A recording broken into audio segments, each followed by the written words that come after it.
Hello, followers of the BBM Agency blog. My name is Jaye Elster. I'm the current dance captain on Matilda the Musical at the Cambridge Theatre in the West End. And I've been sent some questions by your lovely agents for me to answer in the hope that it may shed some light on behind the scenes in the industry. So I'm going to get going.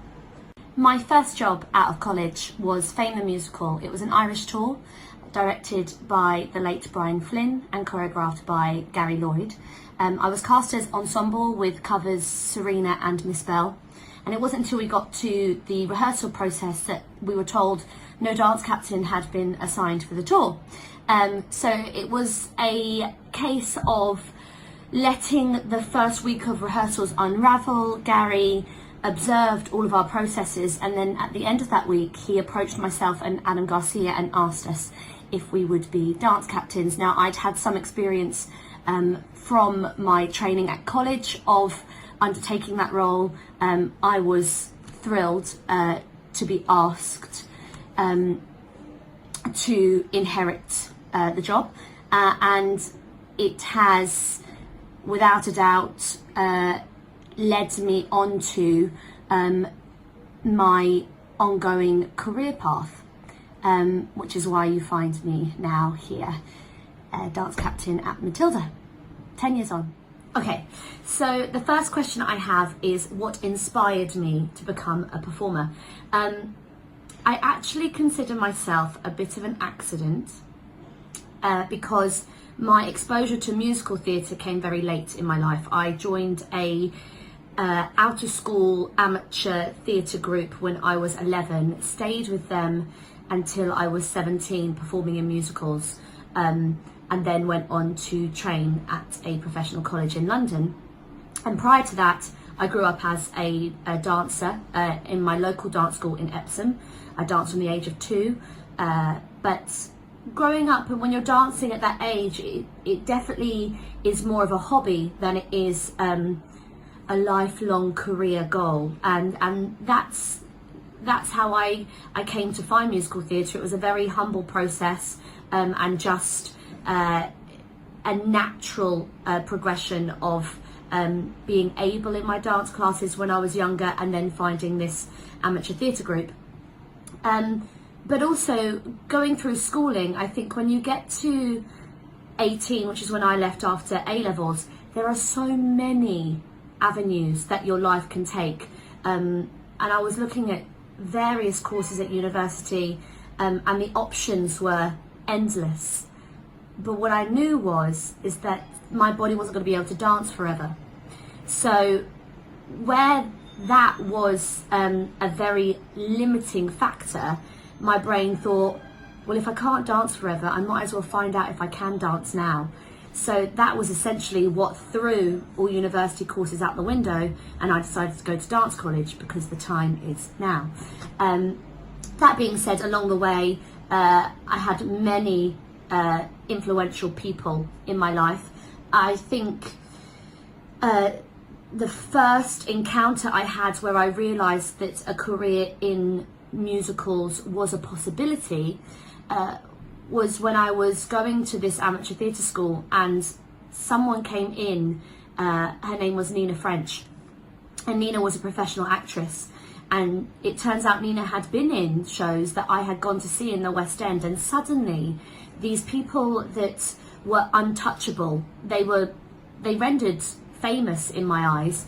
She was in a room and she was teaching me. And I thought, hang on a second, there is a pathway here I could learn about, that will teach me how to become a performer on the West End, and it won't just become this untouchable thing. I would go to the theatre a lot as a teenager. One show that stands out in particular was Anything Goes at Drury Lane, choreographed by Stephen Mear, who was also, he was a big inspiration during my training. He taught me in my second and third year of college. I was lucky enough to collaborate with him, and in the cast was Andrew Wright, who I now have the pleasure of, or have had the pleasure of assisting on many occasions. So that's just a nice full circle journey of inspiration to talk about. The next question I have is, where did I train? I trained at Millennium Performing Arts in Woolwich in London, 3 years on a level 6 diploma course. Since then, the college itself has got funding for the degree course, and last year I did the top up, which meant that I graduated with a BA Honours, which is very exciting. Why did I choose to go to Millennium? Well, truth be told, Millennium chose me. I auditioned for all of the top schools in London, and Millennium was the only college that I was accepted into. And I am so grateful that I went to Millennium, because it was a really good fit. I have said in the past, it's not about where you train, it's what you do with the training. And that is very true, but there's also a compatibility with a college that you need to pay attention to. Just as though you were choosing university, you need to feel comfortable in the building you're in, you need to feel relatable to the student body, relatable to the teachers that you encounter. You need to feel inspired by them. And without a doubt, during my time at Millennium, it was a very compatible experience, and every lesson I had and every tutor I came into contact with, I felt a immediate connection with. So it ended up being a match made in heaven. I love this next question. When I'm in an audition room, what stands out to me?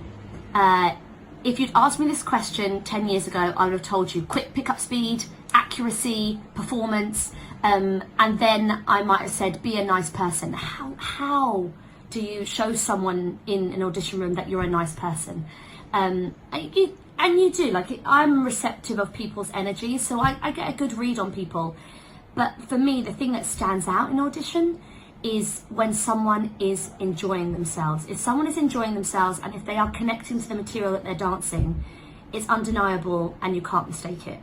So when I see passion, I know that even if they are not able to do the steps there and then, I know that there will be the want, the willingness and the desire and the generosity to work at it and get it to a place where it needs to be. And it also means that you are compatible with the show, you're going to be an asset to the longevity of the show and keeping the heart of it alive, because that show could be running for 3 months, 6 months, 9 months, a year. You could take the extension, you could go on for 2 years. So for the acceptance of a job to come from a place of passion is really important. I have a question here about my work assisting choreographers, and if that was a path that I was keen to pursue or am keen to pursue. Actually, it's a role that emerged. Sometimes you've just got to let things unravel to find out where you fit in. And there was nothing to say when I graduated from college that was what I was particularly pursuing. But it was my forte, and my employability as a performer definitely comes within that organisational dance captain, manager of people remit. And I think that has naturally led me on to assist choreographers, and it's work that I really enjoy. So where there's enjoyment, where there's passion, where you connect to something intrinsically, it feeds more work in that same category. So was it something I actively pursued? No. Is it something I now actively seek? Yes, because I know it makes me happy. But it doesn't mean that I'm going to rule out any other opportunities that might be considered by an external perspective as a left-hand turn instead of going straight on. What makes a good swing? Well, detail for one, and normally it's the detail that you can't see. So it's all well and good knowing the choreography and being able to do everything that all the ensemble can do when they're on stage. Sing the lines, say the words, dance the steps. What makes a good swing is knowing exactly what they do behind the scenes picking up the props and navigating your traffic back there, in what order you might put on your wig with other members of the ensemble, where you collect your costume changes from, and being completely self-sufficient back there. A self-sufficient swing is a good swing because it means that no one has to babysit you. Also, a self-sufficient swing is a good swing because it means that when you do go on, really your primary aim is to try and make it so that no one notices that you're on. Their show is indifferent. Whereas if they've got a swing that's asking questions, taking the wrong prop at the wrong time, and people's tracks get interrupted, the backstage area becomes slightly flustered, and then a bit of anxiety surfaces, and the level of trust in your job as a swing may become diminished. So yeah, prioritize what the naked eye can't see, and that also includes having detail for, say, in partner work, how someone's hand might differ from someone else's hand. It's the little extras you can do to take yourself from just being a swing to being a good swing. The other thing as a swing you need to do is make sure that you are primarily generous to the show and not to yourself as a performer. I think just in the words I said about basically becoming invisible to the rest of the cast when you're on, the idea of being invisible in a show is not one that we quickly associate with being a performer. Being a performer implies showing and demonstrating and being seen by an audience, but being a swing is not about being seen. It's about being able to serve the show regardless of the show setup or circumstance that it may be facing. What makes a good dance captain on top of that will be your organizational skills, your people managing skills, and I would say your ability to remove emotion from the job in hand. As a dance captain, quite often you're going to find yourself acting as a decision maker in front of your peers, which can be very difficult, and varying ages also come into play at that time. And the best way to manage that is to understand that from both an ensemble point of view and from the dance captain point of view, that person who has to deliver that job, they are acting in the name of the show and not in the name of their personal taste or their emotion.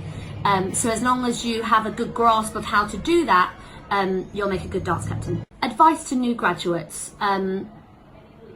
Well, there's a ton, but first, the learning starts now. Second, don't ignore your weaknesses. It's all too easy to keep pursuing your strengths because we all like to feel good about ourselves, but to invest that time on what still remains weak within our skill set will only make you more employable and sort of continue your training beyond training. If beyond training you stop paying attention to your weaknesses, you stop your growth as a performer. When in training, all of your tutors are there to say, hey, this is a bit weak. Out of training, you need to learn to do that independently. My best handy hint, oh God, I'm going to use this in the context of auditioning, and I'm going to say know the show that you're auditioning for, and that's inclusive of the show and the director that you'll be working with, the choreographer you'll be working with, the musical director you'll be working with. They're all indicators of A, the kind of performer that they're looking for, and B, the sort of creativity and choices you can make to make yourself most appropriate for that show's casting. And you can't underestimate the research you can do there. And if anything, the knowledge that you gain by doing that research, it's only gonna demonstrate passion, generosity, willingness, a good work ethic, which is impossible to ignore from the audition side of the panel, when someone comes in knowing the show and knowing the job that they're coming to audition for, and having that appreciation for the creative team that stands in front of them. The next question I have is quite an interesting one, because often you're asked what's your best piece of advice for people in the industry, and this time I get, what are your top 5 no-nos for success in the industry, which has been fun to think about. Number 1 is not to underappreciate the people who have come before you.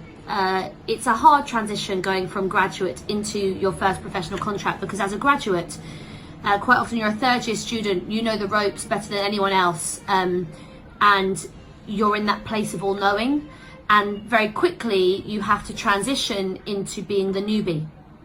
And there is so much you can learn from watching the experienced professionals that you are then immersed into, and they have so much advice to offer, and can provide space for you to grow as a performer, and help you actually to become more employable in the future.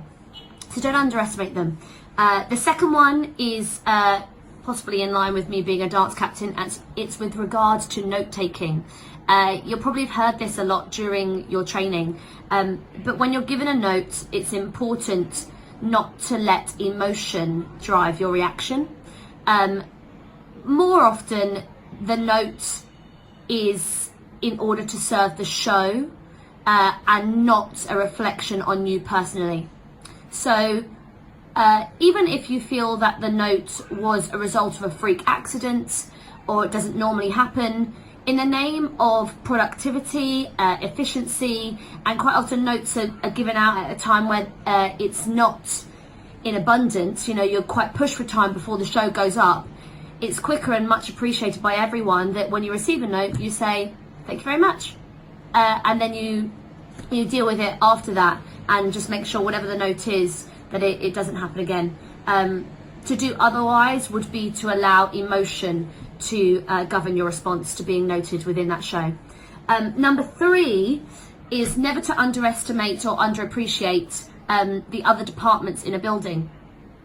I've seen many a time rudeness to wig departments, costume departments, stage management, chaperones, company managers. Everyone is as integral to the running of a show as the cast themselves, inclusive of swings. So, you know, treat them as you would like to be treated, and invest in those people, because there's so much to be learned from them as well.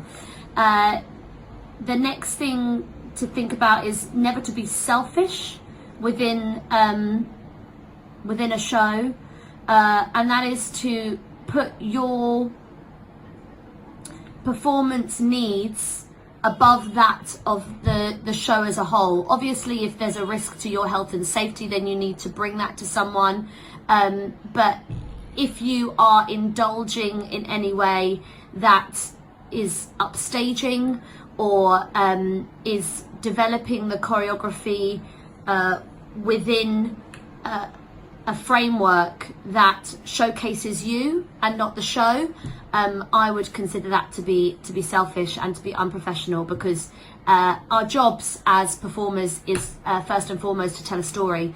It's not to demonstrate our skill and our talent. It's to move people, it's to send a message, it's to provide escapism from some of the horrors of the world, and just to give a bit of light relief. That's why we do it. And the 5th, oh gosh, she's gonna have to check her notes. That's the one. The 5th is not to allow the novelty to wear off. One of the most testing skills of being in an ensemble or in a company is to have the stamina to keep it alive for the longevity of a contract. And it's a professional skill that's worth developing as steadfastly as your right can kick, to be able to breathe life into your track even when you've been doing it for 2 years, and to still allow that fire to ignite, find the passion, find new ways of doing doing it that still live within that framework of what the show is. Yeah, those are my top 5 no-nos. The big question. Where do I see myself in 10 years' time? Well, my only promise to myself throughout my career has been to continue to grow and develop as an artist. And that was established from the very beginning when I was looking at musical to musical. Okay, I've done a traditional musical. Actually, I'd quite like to get a commercial musical on my CV. Okay, I've worked with this choreographer. I'd like to work with a different type of choreographer on my next show. I've never worked with celebrities. I'd like to work with celebrities on this show. I've never worked with kids. I'd like to work with kids. So as long as I'm able to find new elements to my role that can challenge me in different ways, going on tour or being residential, I love my work as an assistant and an associate choreographer. Choreography is something that I would love to explore more of, and I think I'm slowly transitioning and learning from the people that I'm working with about how to create a show, and hopefully those doors will open up for me. But I also know, if I compare my 21-year-old graduating self to my 30-year-old self that sits here, that goals change. When I was 21, my highest aspiration in life was to be in a West End show. What happens when you achieve that? Did I feel satisfied? Did I feel finished? No, because it doesn't matter how old you get, there'll always be another goal that emerges. So I'm prepared over the next 10 years for those goals to shift and change. But I will be happy so long as I evade anything that's going to stop me in my tracks from growing and developing as a person.